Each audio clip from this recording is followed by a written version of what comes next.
Now at 11, local lawmakers vow to fight the historic deal between the U.S. and Cuba. The Cuban people are no more free today than they were before Obama's terrible deal. And here at home, more protests. Obama, coward! Obama, coward! But tonight, major businesses are eyeing big opportunities on the island.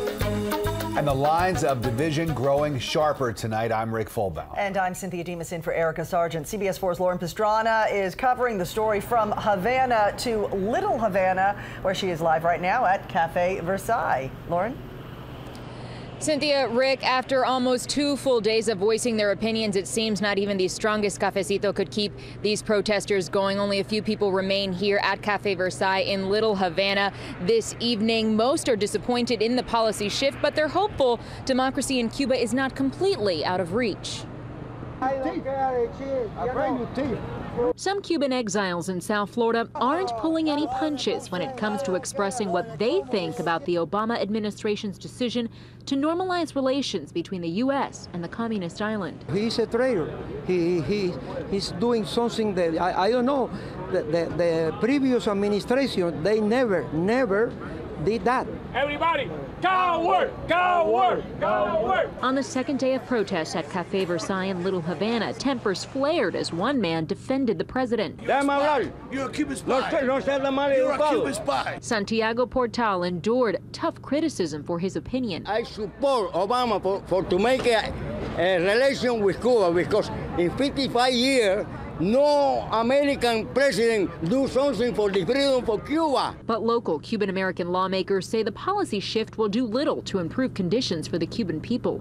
We're just so deeply saddened, horrified, in great anguish about this decision. All of it is premised on the notion that if we open up to Cuba, the United States does more business and more commerce with the island, that somehow from that will spring democracy.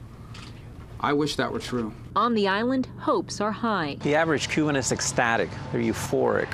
They believe that this is a new beginning. They're optimistic for the future despite some lingering uncertainty. It is very hard to explain how the situation, how the circumstances will be in the next future. But I think that I would be in a better position to answer that in 5 years from today. But for some in Miami, their minds are already made up. Not going to make it any better because the government in Cuba, they don't care. Whatever they got, they don't care what the people say. They keep killing people, put people in jail in no reason.